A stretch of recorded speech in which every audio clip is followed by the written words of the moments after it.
And we're back. Welcome to Print Your Games, the podcast about what is new and awesome in the world of 3D printing for gamers. I'm your host, Jefferson J. Thacker, also known as Param, and I'm joined by Kristen Sowards, also known as Lost Spheres. Oh, Kristen, this has been a hobby week for me. How about you? With mixed degrees of success, absolutely. It's been a while because I've been so busy with some other projects and some like other huge deadline stuff involving, launching another podcast and other sorts of things that I've kind of been neglecting my miniature painting and my miniature printing, but not this week. This week I've been burning the printer up. I printed that entire Wood Elf army for my younger sibling, and mostly the Titan Forge models. Titan Forge. I was going to ask which ones. Yeah, so mostly the Titan Forge models, especially for the rank and file infantry. Cool.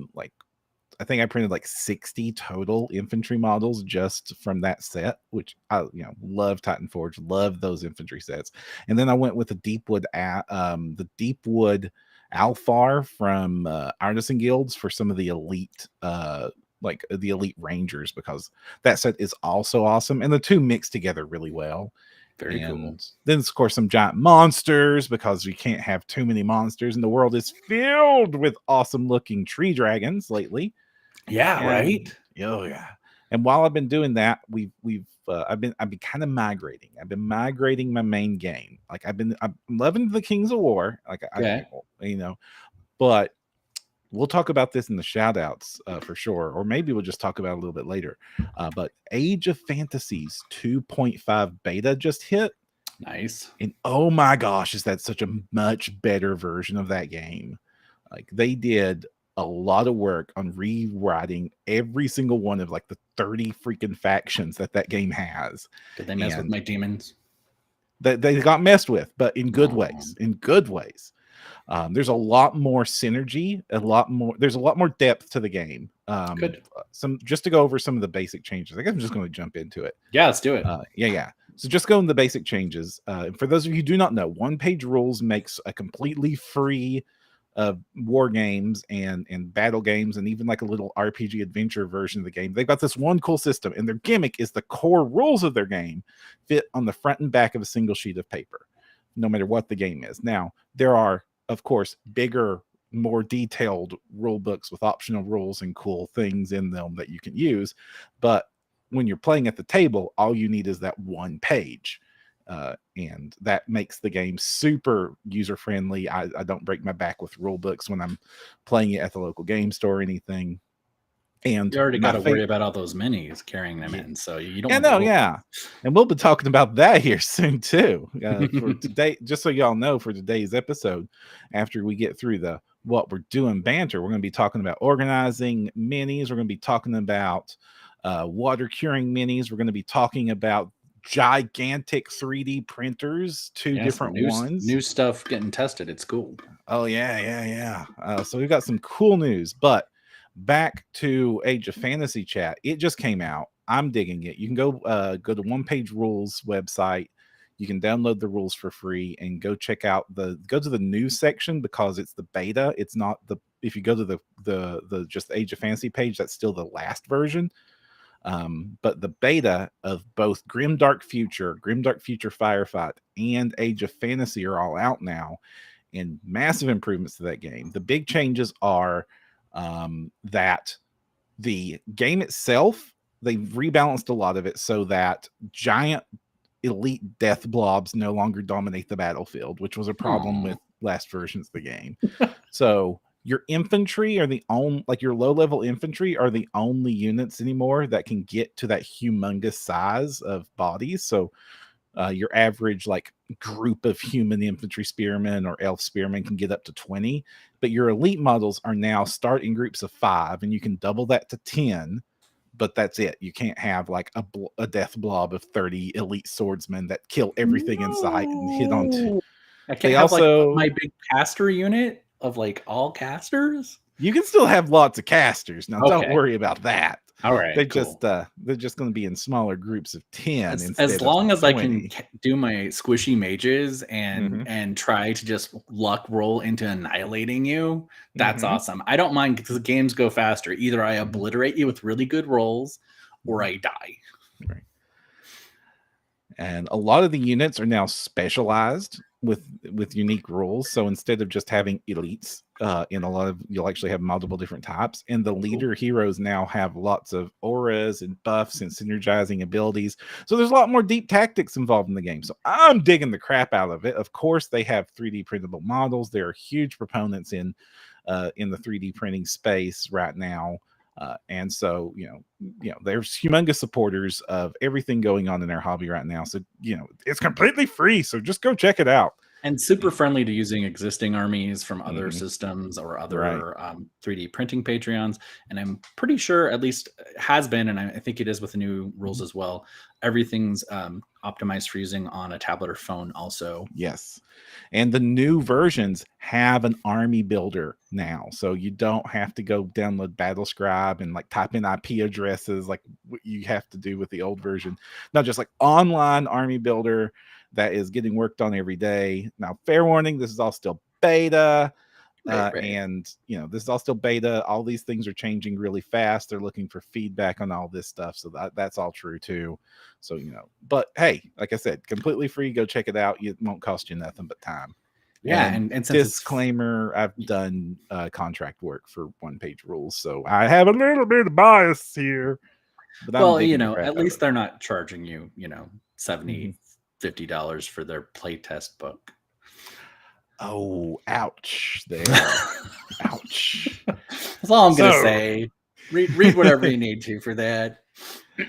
So that's been fun. And I've been printing a crap load of that. Besides that, my next army project is get back to my undead. The zombies are, of course, I need to reprint them. I lost an entire batch of 60 zombies, so I have to reprint a whole new batch. You just lost it, right? Yeah, I can't find them. Cannot even find them. So I'm going to be reprinting 60 zombies. That will take a few hours. And right. And they'll take then right now what I've got the printer running off of is gigantic bats. Because I love giant bats and giant bat monsters. That's my favorite thing about undead. I wanted to run werewolves and giant bats. And you know what I can use? Werewolves and giant bats. Nice. And vampires on dragons. The Spectre models are my thing, but I'll be talking about that probably in our shout outs when we get to it. However, I've been doing terrain. And I see Alex is with us. Alex in chat recommended using brims instead of rafts a while back. And that was a super awesome recommendation, Alex. So thank you. I'm almost positive that was you. But I want to kind of circle back on it. I will say I also learned the woes of large batch FDM printing over the last week. Ouch. Because your plate that is heated on almost all your good big FDM printers still continues to melt and warp the plastic. It's just not very much. So if you just do a couple pieces, it's fine. But as you go on into say, I don't know, I think I tried to do 10 and the results were disastrous. Oh, you even have the picture. Yes, it was awful. Yeah, I saw this and I was like, oh, pain. I guess you can just reprint that piece. Then you said there were 10 of them. And I'm like, no, I warned you against this. Why? You did. And I appreciate it. For the people listening to us and you can't see it, the roll on the bottom, this is it's actually from the new King set from Cast and Play. And I really liked their kind of castle because they actually have a functional balcony in them, which you don't get a lot of 3D like balcony fight terrain very often. And I thought that'd be really cool, like for theaters or throne rooms or whatever. So I was printing it off and it, as that build plate, kind of kept warping the bottom, there was a little bit of lift on the edges and it caused a couple of the pieces to pop free and collide with one another. And then as those collided, the FDM filaments started spooling around each other and created kind of like a jerking thing and pulled off 3 of them entirely. Yeah. And I made the call to kill the whole print. I don't if you can't see it if you're listening to us, but it got up to the crenellations and kind of like openings on the very top of the piece. And it's really only missing kind of a top railing banister kind of thing. And it made more sense to me to try to salvage all of them with the same kind of use like probably some dollar store foam core and just cut a new topper piece. so that they all matched, and it looked less weird, as opposed to trying to let it print and just letting it spool like filament everywhere like a big spider web. It was already kind of a mess. Like, it was so close to finishing, it just kills me, because like I was like, oh, it's practically done, and I just didn't babysit it like I normally would. And yeah, no more large quantity FDM prints for me. This was the cautionary tale. That is my theme today, by the way. In addition to my screen protector rants, I am your cautionary tale about all of our subjects today, pretty much. Yeah. And while I love to load up my plate for resin prints, I don't load up my plate for FDM prints, because you save no time doing that. The only good advantage of doing that is so that you can hopefully walk away and not have to watch it. And if you're doing like a whole bunch of tiny things that would only take an hour, that makes sense. But the second that I start measuring print times in like halves of days or multiple days, I'm just going to run those off one at a time, because the center of the print bed is always more stable temperature wise, and when you get to the edge of the print bed, that's when the dominoes start falling, quite literally. So this was multiple days, like 2-day prints. So I was in the going to last say, hours. oh no, this was 3 days and 13 hours that resulted in ouch. more or less a salvageable fail. And I hope to be able to show everybody or talk about how I salvaged that in a later episode. But this actually just collapsed this morning. As I was on the tear. I was excited because I was trying to see how I could possibly get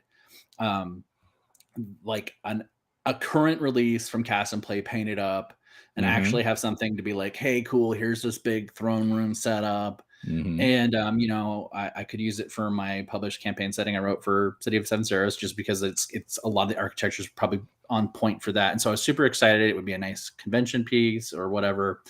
And just to have it like fall apart last second, 3 days and 13 hours. Truth be told, my reasoning was I'm sleeping. I don't want to babysit this while I sleep. But the collisions, just like Alex just said in chat, it wasn't worth the 18 hours of productivity I saved, but in the end I kind of lost it all. Yeah. So which means you're gonna have to do it again. Yeah. Well, like I said, I'm pretty sure this is salvageable, since it's just that topper piece. And I can probably, that, or frankly, I could probably also break them and make them into ruins. But frankly, I'm so excited to print those Asgard Rising modular ruin tower things. So but I will be printing them one at a time. Yeah. I'm super pumped to get that set of ruins from the Niflheim set from Asgard Rising. Just looks so good. Yeah, it looks so amazing. It's the best ruin set I've ever seen. Yeah, and I did not see until I actually recently went in after it funded, and I think they're gonna have late pledge on it. So don't stress if you're hearing this and you're like, I missed a thing. They'll probably have late pledge. Don't worry about it. Right. But then I actually went to that page where they go down and break down each piece in the modular ruin set. Holy crap. So many cool options, so many different things you could build with it. There's still 8 days to go on this. Oh, is it? Yeah. Why did I think it was funded? Oh, it did fund. It's just not over yet. That's what my brain said funded over. That's rad. Then yes, if you're hearing this, go get it. If it's, if you're listening to us live or within the first week of it being posted. Otherwise, I still think they'll do a late pledge, because they always do. And again, don't stress. Even if you're hearing this months from now, Asgard Rising almost always adds their old Kickstarters as add-ons for their later Kickstarters. So you're going to be able to get this, but it is phenomenal looking. Just especially because it has a lot of circular pieces. That stairwell. Can you find that stairwell and show the one? That one's really cool. But there's also one that's in kind of like a lattice of that one. I think they don't understand that one in their audio world. I know that one. Okay, so it's like a probably 2/3 enclosed circular, kind of it's got like a lattice or a grating around it. So it's still transparent for functional play, but it gives that feeling that might be enclosed. I don't know. It's really cool, very flavorful. The whole set just seems so versatile, and it's got elements of that same kind of lattice work in a bunch of the ruined pieces. If you use the stuff that's less ruined, you could actually make a kind of ad hoc structure that looked really cool and intact. But just when I actually looked through it all, it's amazing. So yeah, I didn't mean to do that as a shout out, but I guess it's turning into a shout out early. I apologize. No worries. I love this set, and hey, I when that set of ruins came out with a monthly one of their monthly pledges, and it looks like they've just expanded the crap out of it for this Kickstarter. It's like it was only like a few, like about a third of what we saw was in the set that came out for the monthly, and now it's just like massive ruins. And for you don't know, the Asgard Rising set, like it's all like the Skyrim like Draugr undead with these old cold ruins. It's like it's be perfect for any northern campaign. The ruins are universal for anywhere you want castle ruins, and like it would be awesome for Frostgrave. If you're a Frostgrave player, this is like the set of terrain you want. And just so flavorful. I believe there's options for with the undead and without it. Like you can literally get exactly what you want out of this if you're interested in those games. It's only like £50 for everything. Yeah. So it's a super cheap Kickstarter. Shock. Guess what I did? I got everything. But you know what wasn't super cheap? What's that? The Jupiter. It's time we start talking about some giant printers, because what if I want all these ruins, but I don't want them in FDM? I want to print them in resin and spend a fortune. You could do so on the Elegoo Jupiter, which we've talked about a little bit in the past, but it was a Kickstarted printer. It funded like crazy, and it looks like the final version of the printer is heading out to reviewers. Adam Savage from Tested has gotten a hold of it, and they've done a full half-hour video, which we'll link in the show notes to go if you want to go look at it. And we now know a few details about what the final version of the Jupiter looks like. Now, first, if you want to buy Jupiter, it's going to run you $1,300 US. It is a beefy printer. That's unattainable for me for the foreseeable, but wow. Yeah, and it's not practical for me either right now. So, but just some details. The raised screen, no longer a thing. They have a normal flat screen with a Saturn-like build plate, or a Saturn-like resin tank, which has a screw-on dog water bowl method of putting an extra bottle of resin in case you want to print something so huge that the 1.7 liter build tank isn't enough. You can screw on another liter for a total of 2.7 printable liters. Yikes. If you want to throw that. That's a big old chunky volume. That is 2.7 liters. That is like a football helmet worth of resin, and will cost you like $100 USD just for the goo itself. Probably, pretty close, especially if you're using any fortifiers like Tenacious or something. So, yikes. So it's got a 6K resolution, which is not the biggest. It's especially considering that the Saturn's a 4K, and we're looking at the Saturn II and the newer version of those printers are coming out at 6 and 8K. Right. So it's noticeably going to be softer on the details. So if you're buying the printer to print out 1 billion minis at once, probably pick up a couple of Saturns. That will get you the job done a lot nicer and a lot more efficiently. But this is really the printer if you want something big. The build plate itself is 11 inches by 6 inches, or 12.8 diagonal.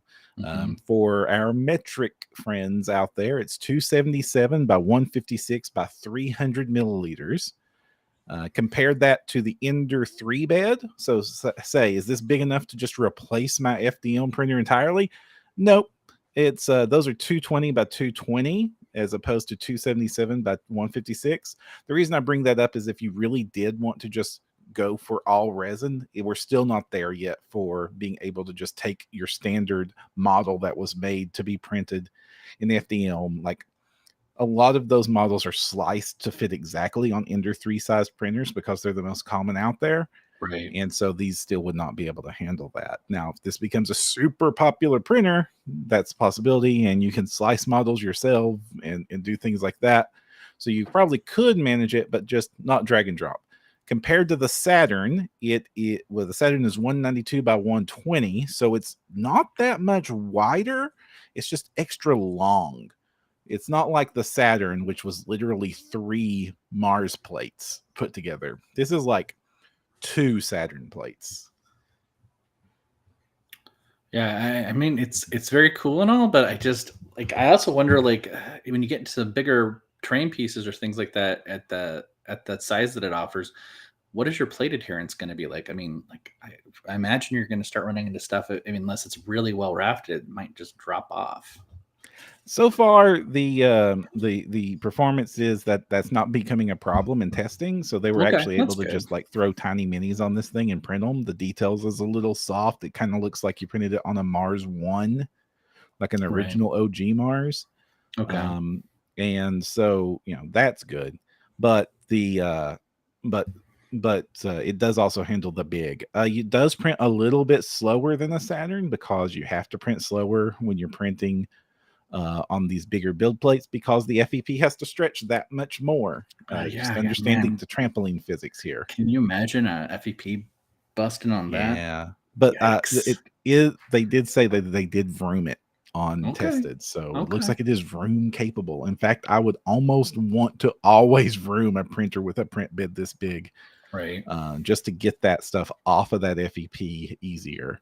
Yeah. Yeah. Still, it's 2.5 second layer adhesion on standard resin, so that's pretty nice. That is Yeah. pretty nice and fast. It's got a mono screen. It's got all the bells and whistles.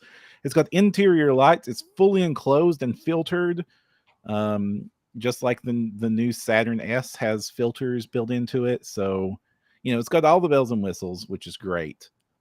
But it's not practical for me. But hey, would I, if somebody were to give it to me, would I take it? Oh, Yeah. yeah, But I'm not absolutely. going to go throw down $1,300 right just yet because the practical reasons. I don't do cosplay. If I was doing Right. cosplay, Maybe. this would be the printer. If I was doing like big scale model stuff, this is the printer. If I was doing rapid prototyping of like that size would be great printer. But for the model hobby, it looks like the Saturn is still like the sweet spot for me. Yeah, I think so. And I'd honestly rather have 2 or 3 of those, and if I even need that, because it's so big anyway, like, Mm-hmm. and unless I'm doing like trying to get a whole army cranked out, Right. I couldn't even imagine running even 2 or 3 of them. It would be Yeah. so much coming off of them. Yeah, I don't know. It's cool. I'm glad it's out and it seems to be getting good commentary on the stuff that it's good at. But yeah, wow, that price point's brutal. I know. Like I kind of would the place it would take in my heart is if I just switched to doing all resin terrain. If I just abandoned filament printing altogether. And maybe one day there is a day. Just my bank account tells me today is not that day. I was going to say about the same day that I have somebody I just hire to do it all for me anyway, right? Like, But hey, the price of this stuff is always coming down. yeah, Like, yeah. I yeah. imagine for a few years it'll probably be pretty affordable. I'm not done with giant printers though. Oh, Kristen, do tell. I am not done. It's because even Miranda, who is a YouTuber who does fantastic like DIY projects, has made his own 3D printer, which is not unusual. People do their own FDM 3D printers all the time. But he was being asked to make some prints for restoring a car, and he just didn't have a printer that big. So he made one all his lonesome. And the plans for this gigantic, ginormous, crazy printer is out there for I think he's selling them on this website for $30. You can download the plans and software to build this yourself with a full video and instructions on how to exactly do this. I watched the video. It is absolutely insane. It is glorious. I would love to have this printer in my life, but I have no room to store it. Like when you're talking about FDM and prints this big, like the material's cheap enough, and I have lots of reasons that I would want a print bed that is 1,000 millimeters by Holy 500 cow. millimeters. That's One of the nuts. things he is printing on this is his own tank that he rides around in, and is working on a giant Nerf cannon to go on the top of this thing. He prints car parts. He made a gigantic Nerf gun that can launch a Nerf ball hundreds of meters. First, if you haven't checked out Ivan Miranda's YouTube channel and you're fond of anything 3D printing, DIY, that sort of stuff, he does amazing stuff. I love it to pieces. It is a great channel to watch. He also DIY'd a gigantic 6x4 foot CNC machine. So if you want to get a little level up your 3D work to include CNC routers, he also has material available for that. But yeah, I had a picture of this, and I do want to pull it up on screen when I can find where I put that picture. Oh, here it is. Here it is. Just so you can understand, this printer is a little bit less than 3 feet by 3 feet square, and also tall, also exactly that tall. It is a massive beast. And he printed this ranch about half as tall as he is on it, as well as like the biggest benchy I've ever seen. I was about to say, that's cute. The benchies, that's like play school toy. It's huge. One of the prints he did on this, which was the canopy for his tank, which was just the back canopy, ate up 5.6 kilograms of FDM printer. He uses a 1.2 millimeter nozzle on this thing. It just absolutely pumps out the gigantic pieces. So hey, Jupiter, not there for me yet, mainly because the bed isn't quite as big enough to replace my FDM printer, but not practical enough to be my daily driver. This is big enough that I would very much want. I don't know what it would. Build it yourself? Yes, I would. Yes, I would want to build. This is the kind of stuff that I want to get out my saw. Like, I built my game room that I'm recording this in with me and my dad. We built this thing from sticks and timber until it is now my game room.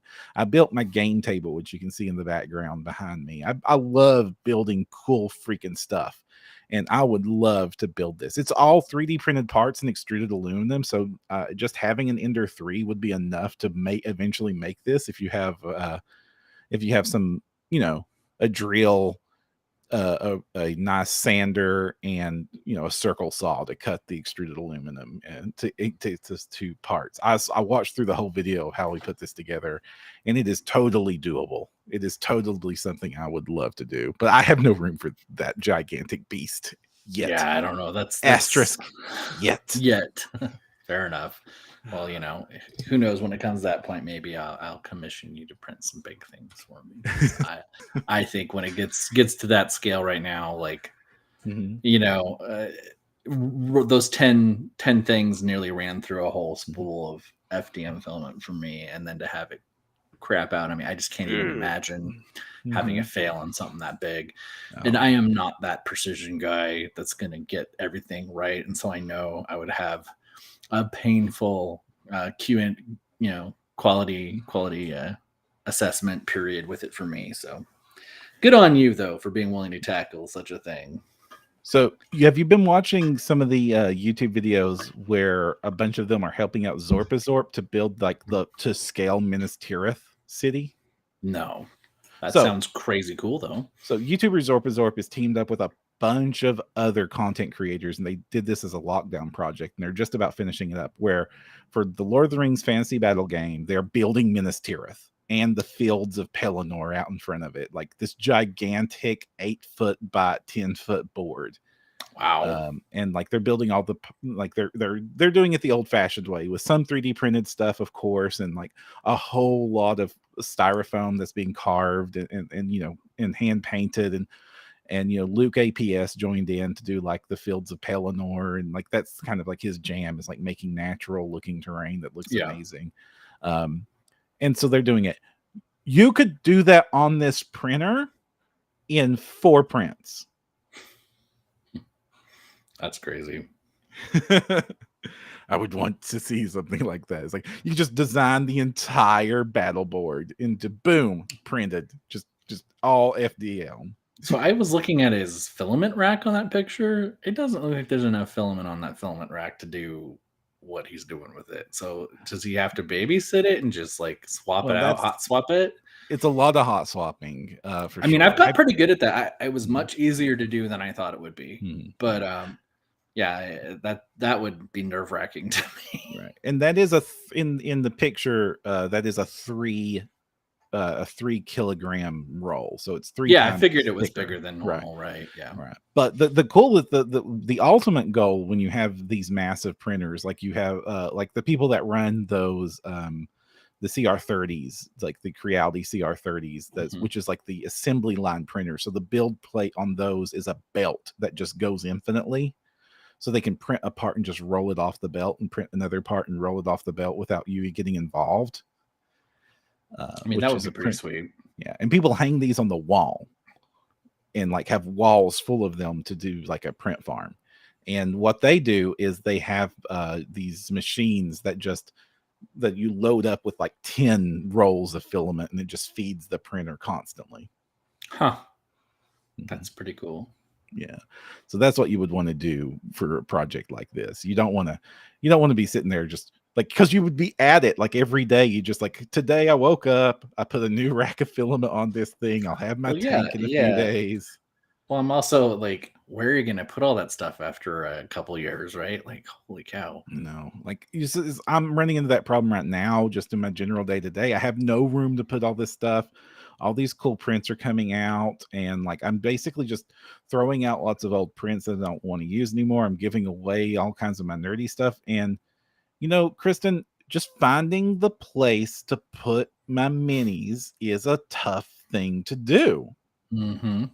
And last couple of episodes ago, when we talked about where do you store your minis, you told me you thought we were doing an episode on where do you physically store all these minis that we're printing. And that's what you prepped for. And then I opened up the episode with, and where do I back up my cloud data? True, because we just said organizing your minis. Right. And I went right to physical as opposed to Mhm. my STL files. The good news was I already had a pretty good solution for my STL files. Mhm. I do not have a good solution for my physical Yeah. miniature. That is the endless battle. That is the endless battle. So let's have that discussion right now, okay? Because Sure, when you sure. have your cool 3D printer, whether you got an FDM printer and you're just cranking that terrain out like crazy, or you have that resin printer and you are absolutely killing it printing your like that, when you get it for the first time, that thing just burns up in this army every D&D mini I ever wanted, cool freaking scatter terrain, let's see if this thing will end on Dungeon Tiles. That first rush of just printing will give you a run out of miniature storage space in a hurry if you don't have a plan. So So many cardboard boxes still to oh my sort. gosh. So Kristen, how do you store your stuff? Let's start with you. Well, I will say specifically, I don't have a final solution yet. Oh. So that's that I have ideal, and Mhm. ideal I'm moving towards something towards I think what you're going to show us. But Mhm. where I started would be with some big craft bins. And I think let's Mhm. see, these are just okay. So this this I thought was going to be an ideal solution. This is sorry, I was going to say it for the users who are listening, sorry, the listeners, geez, users. Uh that's the what's it called? Home's collapsible holiday tub. Mhm. They are storage bins. You usually get them at like Joann's or Michael's. It is the Nest. It's very low profile when you're not using it. And I thought it'd be great. You can get them on clearance. They're also made to stack once they're full. All three trays expand. So the three nesting trays expand in kind of this roughly kind of trapezoidal box, and Mhm. they interlock. Thought it was super great.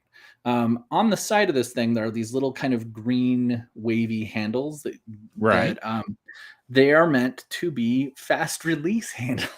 Oh. I did not realize that when I bought this because you can get these on clearance for like Oh. 75% off, so super cheap. But yeah, fast release handles. So if you brush that with your fingertip on accident, it drops. And we all know, especially if you're not using an additive like Tenacious, what what happens to resin miniatures when they drop about 4 feet to the floor. You never find all those parts again. You don't. Never. Or you have a box full of bits now for future conversion products, because projects, they're going to shatter into pieces, even inside the container. So this is I want to advocate for any new printers out there worried about shattering resin stuff. Tenacious, and there's a few other stuff like Tough Mud. There's other additives out there, but my favorite is Soraya Tenacious. Adding just 10% of that to the resin, these things are durable as crap now. So the worry about shattering mini just kind of goes away if you just start adding Tenacious to your mix. Yeah, I will say physics are still physics. So if you have a sculpt that is just, it's got a really fiddly, like very willowy or wispy thing, right? Especially if you put the Tenacious enforced material against itself, it will still break. Right. But it is a hell of a lot more resilient, especially in falling damage, unless you do something kind of wonky with it. Right. But I've also joined the Tenacious cult. I just dropped this before the episode, and the axe like from full 5 foot drop to hard floor. Yeah, the axe broke off. Okay, the rest of the mini was fine. Right, and so it's those kind of like pure physics points that are still going to snap. It was an orc warrior with a little battle axe. If you're listening to this, but I don't remember which one the mini's from. If I'd done that with this mini printed without additive. Without Tenacious, it would have been not glass shards, but like shards of orc everywhere. I still have not found that Lucerne Hammer Dragon Rider that I dropped. Like really, it was like right after I got my second batch of prints off. I think it just shattered. No idea where it is. Ouch. So I think another very accessible solution that I've tried is tackle boxes. You can just get them like Shields or anywhere really, and they're great, especially if you're kind of going one location to another location. But again, they're gonna be somewhat problematic for a resin because they can move around a lot. So if you have the Tenacious, they're gonna scratch your paint. Yeah, I was about to say that's still an issue. So I still probably wouldn't go with that. And the other issue with both that and the other thing I was going to show you, which was another set of craft bins. I have these out of order. I'm sorry. Those the getting things to stack securely and fit. That's actually one of my original solutions that you're showing right now, which is a deeper. I want to say they're about 7-inch deep. Right. Craft bins. Those are also available at Costco. I want to say that's the Iris ones. They're gonna probably turn into my terrain bins. Because it's a good size for that and maybe large minis. And I had pre-paints that were a little more durable and I didn't really care. I wasn't upset by them maybe chipping a little bit. I just piled them in those for a while. And they actually nest very, very well. So like if you've got stuff you're not super worried about, or you're using terrain or like maybe some foam stuff that's very light, those would still work really well. They also nest very well in IKEA, those kind of box cubby things. I forget what they're called. There's a specific, very common box cubby shelf unit from IKEA, but which will work with, I think, your solution quite well too, as I recall. But yeah, so then I've also found these kind of multicolored craft bins. They're not deep enough for large minis. There's creative options also available, like Costco or Kirkland. I bet you should just creative options. This one I think would have some hope for the ideal, which I'm kind of heading towards, which is the magnetized bases. We talked about Asgard Rising already. I'm just trying to move towards magnetized bases. Right. But sorry, go ahead. So to get the theme here is throwing all your minis in a bin just is what you've shown me so far. Just literally thrown in, which works fine for pre-painted Whiz Kids, old D&D minis, Hero Clicks, things like that. Because as I've mentioned on the show before, especially those old D&D minis, we literally took those and ran over them with a truck, and they work great. They'll survive anything. So yeah, to store those, I'd throw them in bins too. But I recoil in horror with the thought of my well painted, hand painted resin minis being thrown in bins like that because of the pre-mentioned shattering. Even if I'm using Tenacious, like just the paint chipping off all these minis. Yep. Like, and that's my currency anymore, because 3D printing is so cheap that I measure the value of my miniatures in how much I like the paint job and how many hours I put into getting them there. That's my currency, and I don't want to spend it by having to repaint my 800 orcs because I threw them in a bin. Right. And so I'm trying a couple different solutions. One of them is like the one you're going to show, I think. But then I also found some brownie pans. I think they're 9x9 Wilson pans. Yes. And these are, on your suggestion, I think you recommended cake pans. Super cheap for the set. I think it was like $12 for the set. And already you can just adhere magnets right onto them. And I think that's the thing, because I know Goobertown had posted some stuff about doing some sheet metal inlays and stuff, and kind of converting like one of those big bins into a magnetized base bin. But I think you've got yours up. Awesome. So the key here is magnets. So you put magnets on your minis, and I think this is becoming like the universally accepted how you store minis anymore in the majority of the wargaming hobby, is you magnetize your minis bases using neodymium magnets, or you can use sheet magnets and other ways just to get some magnets on your minis, and then you store them in a box that has a magnetic bottom. And Goobertown was the one that showed me this method here, which is you can buy these Faberware brownie pans with big tall lids, and they're already metal, so they magnetize straight to it. And so I'm showing those off right now on the camera, but it's just a brownie pan filled with orcs that are all like, the picture's not sideways. I'm actually holding that sideways. I was going to ask. It is actually like at a right angle, and they're still hanging in there. That's awesome. Yeah.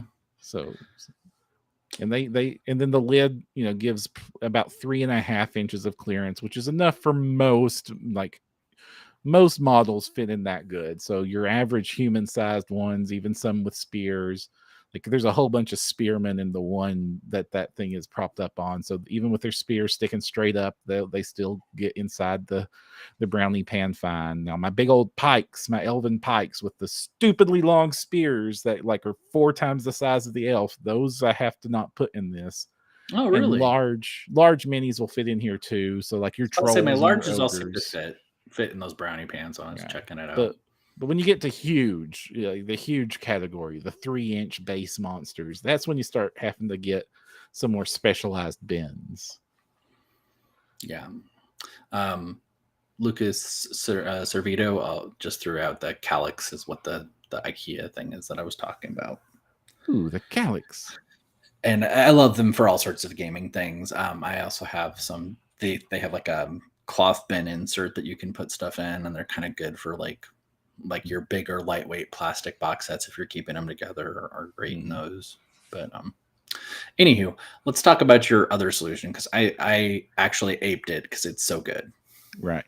And my other solution is, if you get stationary or letter trays, which have metal bottoms, I get these from Amazon. The IKEA makes a really great one. They're meant to hold like a sheet of paper or letters or forms, and like a whole ream of paper with sliding metal drawers that you can pull in and out, but the drawers themselves are metal, and your average human-sized mini can fit on one of the shelves with another shelf above it. But if you have extra tall minis, you just take out the shelves until it's tall enough. So for most of these, I just put the models in with just each shelf, and the magnets, they stick to the shelves themselves. And when I'm ready to play, I just yank the whole shelf off the tray, and walk it over to the game table and start pulling my minis off. We did the same thing, sorted them by their goblins or whatever. I would do some of my pre-paints, and just having that ability to just pull out that whole tray and be like, okay, here's all the goblins you need for your encounter. Boom. So and good. Like for this, for mine, like most of mine, I'm using the one shelves, but on the bottom, I always pull the bottom shelf off of all of them. So like the extra tall mounted models can fit in there. And I have one shelf that I'll probably move these to another's, but like my gigantic eagles that I've shown off before on my account and we talked about, they take 3 shelves worth of space at the bottom there of my elves. And you can see my tall pikes here as well. They take up 2 shelves only because of those stupid spears. They normally they almost fit. I have lots. I also like if I'm doing like trays or unit trays or for like Kings of War or some other games, I like to go ahead and magnetize the tray itself as well as the minis, so I can just plop the whole tray there. I can take that shelf and turn it upside down and not one elf will fall off of it. Really? You must be using some really strong magnets, because I have found that because that's like the kind of mesh, right? The shelves are kind of like a mesh grid.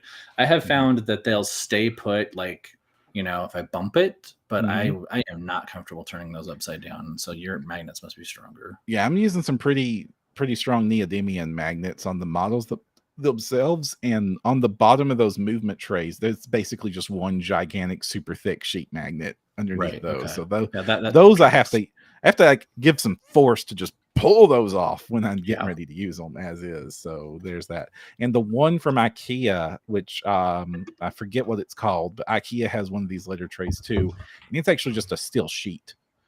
So it doesn't have any of the mesh involved, so they stick a lot better to that. I'm probably going to replace all of these. These are from Amazon with the IKEA versions. I wanted to get the IKEA versions first, but they were in the pandemic. It was like, we'll sell them to you. It's $20 a shelf and $80 shipping each. And I'm like, nope, not going to do that. Yeah, my friends hooked me up with. They saw your video when I kind of was like talking it up, or not video. This is post, right? It was a Facebook post. I had a little video of me pulling the drawer out. Yeah, that's right. And so I ended up getting surprised with some for Christmas, and I really, really like them. So I may still go in on that. But to put some numbers to it, 84 human-sized miniatures fit on each shelf. Yeah, that's crazy. It's cool. And similar to the brownie pans, your 9x9 brownie pan should be able to hold like 80 plus medium-sized critters. Yeah, I was able to load one up pretty well, but I didn't have enough magnetized stuff that wasn't already on magnetic things. I was like, I don't want to, move them 5 times just to set up. So anyway, I think that's... I mentioned another option though, which is to get a different storage bin and then glue metal to the bottom of it. Yeah. Actually, I think Goobertown had a video about that too, where it was like you could order kind of like a cheap sheet metal plate and then just adhere that. So those Iris kind of 7-inch deep bins that we showed, they're just, for if you're listening, they're just 7-inch deep, kind of vaguely trapezoidal bins that stack very well. They nest very well on each other. Nice. But if you put them in the bottom of that for your larger figs, you're going to be able to get, some big, probably, I think of like things like the Demon Lords from Warhammer Fantasy, or like, or, some of the larger mechs or tanks. I've seen some really, like where they could flip the bin upside down. Again, not something I'm going to do casually. You don't want to just check the bin upside down?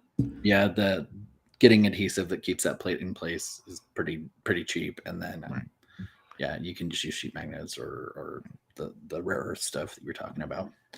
And I know that the really useful boxes are popular for this choice, which are just a brand of those storage bins that seem to be pretty ubiquitous over here and in Europe.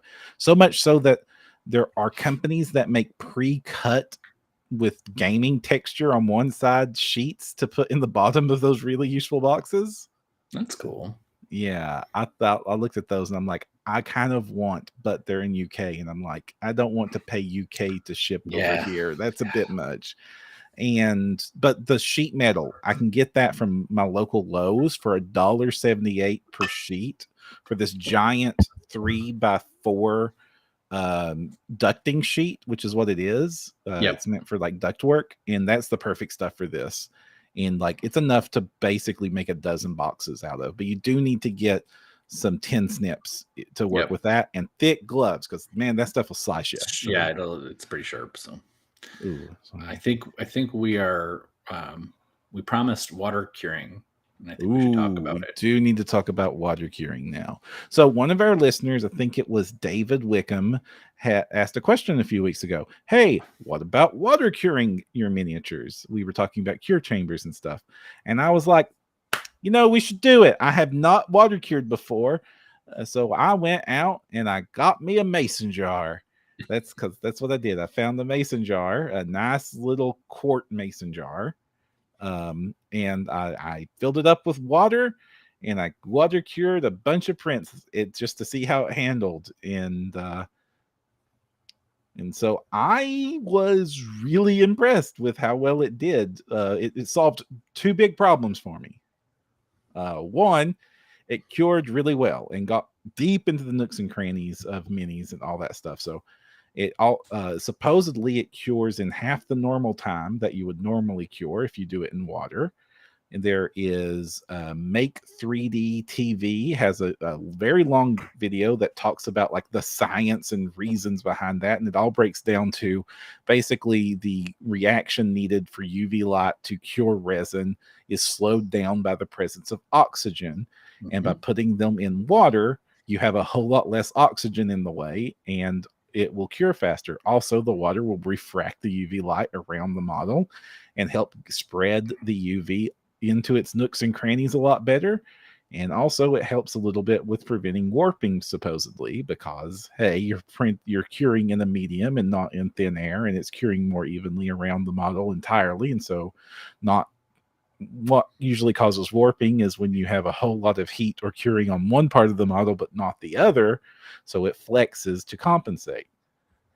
And I liked it. It worked out great. I've done 4 prints now, water curing. And the other thing it solved is I was able to just throw a whole heap of models inside that mason jar and put it in my cure chamber and go in one go what would have been 3 or 4 carefully laid out on the plates. That also made things easier. But you've done your own experiments, Kristen. I did, and I did it. I tried to be as sciencey as possible. I actually printed off. I used the exact same hollowed terrain set. It's from Emmanuel Lepus, his terrain tribes. Okay. He also just did a couple crowdfunding things, but really good stuff. They're kind of these little crystal things that I did in translucent. It's Soraya green, technically. Oops. Mm-hmm. That's not green. To me, it looks yellow, but it's really cool, and it's also very easy to tint them.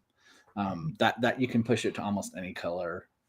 And what I did is I actually took 2. I did 1 control, which was just sun cured right after. They were all the same alcohol bath. They were all. Mm-hmm. I did an ultrasonic alcohol bath on them all, and then warm water rinsed. And then every one of them at that point was treated slightly differently. I had 1 sun cured. That was kind of my control piece. Right. I had 2 that were in my little low budget nail curing device. And I had 2 that were in open air in the Elegoo chamber and 2 in water. And, I have to say, like, I had to get really nitpicky to see the differences. But there are 2 things about the water curing I want to get to at the end. Texturally, I think the alcohol bath was way more important to keep them from clouding. I like to work with translucent a lot, and if you do not do a good alcohol bath and get your get your resin off of them, that can cause your clouding really bad, and which kind of defeats the purposes of using your translucent resins. I hadn't done a lot of hollowing though, and that's actually something that really made a big difference in each thing. The cheaper nail. Hollow the nail curing, whatever. Firstly, because they don't have exposure on the bottom of the UV tray, you actually have to like turn them, rotate them upside down and do weird things and prop them up funny. But it also had a really difficult time curing the resin on the inside exposure. And I don't know if that's because the intensity of the nail thing was, kind of a little more lower UV. Mm-hmm. It worked. I would consider them safe to handle, but they had a very strong odor still, and so that to me tells me there's uncured resin inside them. Okay. Where the air cured, you get on my little, because I have the older Elegoo curing station with the little The rotating mercury. mercury rotating plate, which has just about a half-inch gap that lets light get up underneath because the Okay. reflection off of it, and that cured a little bit better with the open air one, Mm-hmm. but the water curing was far more thorough, like way more thorough on the inside. Like there's barely any, like this to me feels like a resin thing that I've had for quite a long time, and where it's been like, had secondary exposure or for play or whatever, like can barely tell that this was printed recently, right?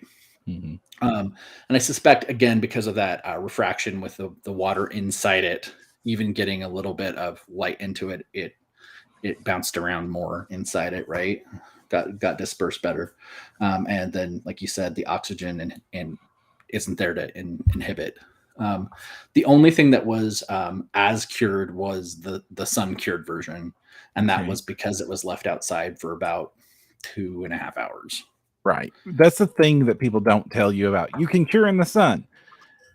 When I cure in a UV chamber, I cure for about 4 to 5 minutes. And that might be a little bit overkill. I'm still unsure on how long to cure things in a UV chamber. Yeah, The sun takes hours. Yeah, I still run mine a half hour to be sure, and sometimes even I'll hit it a second time just to be positive.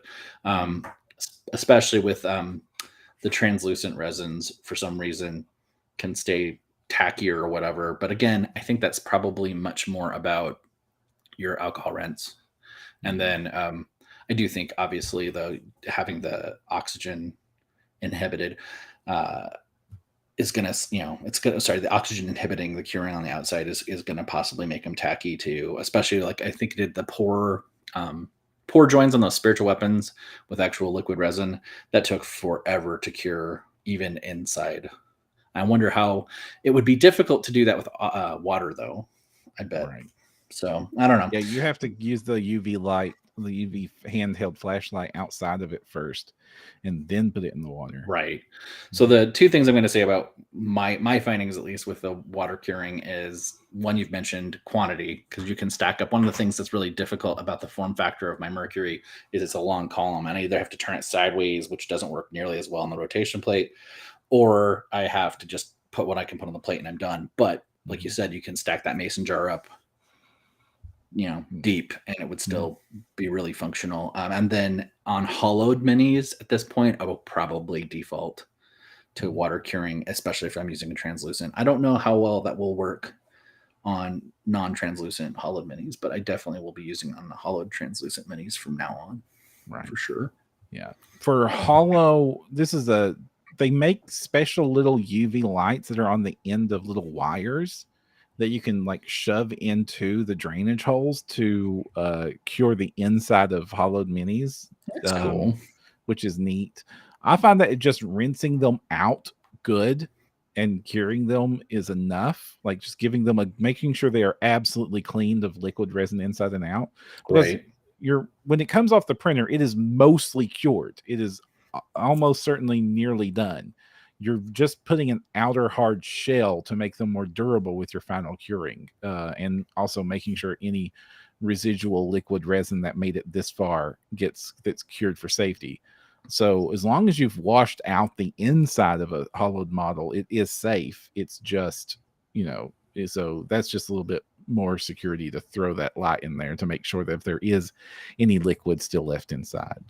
So I go overboard with my drainage holes usually. Like I put a lot more drainage holes, like anywhere I can hide them, basically, like 3-4 of them, all of them across the model, pretty decently sized. So I can just flush alcohol and acetone into those models and get it out and make sure they are absolutely 100% clean. But there's options. There's options. Yeah, there's options. And like I said, I think you're 100% right. The rinsing the acetone or alcohol or whatever is probably the thing you need to focus on most. And what I've found that makes the biggest difference between a tacky mini and a not tacky mini, because if you have a tacky mini, it's not cured. It's not safe. go give it a good wash, give it another cure, give it a prime job. If nothing else, get primer across that thing. Do not handle a tacky mini. That's it's not done yet. But if you're cleaning them right, that's fine. The alcohol bath is important, and warm water rinse has done a ton for me for getting not just to make the support soft and get them easy to get off, but like if there's any resin inside any nook and cranny, dumping it in that warm water flushes that out after a good alcohol bath. And I don't have any tacky minis if I've given them a warm water bath. Yep. Agree. Unless I've done a really crappy job on a rinse, alcohol rinse. Mm-hmm. But yeah. Cool. Well, I think we're about out of time. We are out of time. Shout outs. Let's do one shout out each. You got one? I got one. You still have 15 days as of recording this to back Monolith Arts Lost Souls. And it is a Kickstarter that has, in my opinion, some of the coolest Wraith Undead minis. I think it's deliberate Lost Souls kind of being like Dark Souls if you're playing your Elden Ring or whatever. I don't know. You like really freaky undead. You want to do a Night Haunt equivalent army or some sort of ghost or specter army. I think this is just so flavorful. The monsters are also probably interchangeable for a lot of like chitin or planar monsters if you wanted to paint them up differently. But it's a good little deal. It's got sorry, go ahead. I'm getting Nazgul vibes off these. Sure. Yeah, I think they're very unique. And I think I love I know White Werewolf Tavern and a couple other people have done some really nice ghost sets, but these just have so much flavor in them. Yeah, I'm really digging them. So it definitely is like a cross between Night Haunt and Lord of the Rings Nazgul is kind of the vibe they're going for. With, you're right, a nice helping dash of Dark Souls on top of it. So yeah, a lot of masters will be very happy with this. Yeah. But yeah, you're right. That mask you just passed was like super Nazgul. Right. That's the Witch King. I know the Witch King when I see him. Yeah. There's also a free mini if you want to go download that. Dark Knight, I think it's, or Vile Knight. Yeah. So that's my shout out. What you got? In my shout out, I just want to give another shout out to Forge Miniatures. They are relatively new to the scene. They reached out to us, gave us a big pile of minis to test print and stuff, which I still haven't test printed, but they made the raccoon with the sword in it. They made the really cool dragon. They've got that hamster wizard. I super appreciate the hamster wizard and the raccoon with the sword. But they've got it's a cooperative of 4 3D students that are studying 3D art, and they've gotten together to do this as a Patreon together.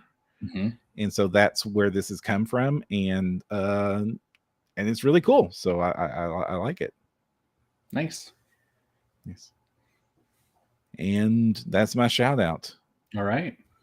So until next time, if you want to help out the podcast, one of the best things you can do is give us a rating or a thumbs up or a comment anywhere you've managed to watch this. So on iTunes, on Spotify, especially, a review of the podcast would be super awesome. I think we're 5 stars. If you agree, we would really, really, really love it if you would say so. It helps get the word out about this podcast and help spread it to new people so we can continue to grow it. If you want to find us or anything else we're doing, you can do so over at the printyourgames.com website, where we post up each episode, and you'll find links to all the various places. So if you're watching this on YouTube and you want to get us in your podcatcher, that's a great way. If you've got us in a podcatcher and you want to see what the video's like, you can find our YouTube channel there. All right. So until next time, keep those printers burning. Thanks for listening. And don't forget your screen protector. I already mentioned it, but mentioning it twice is great. Yeah. Bye.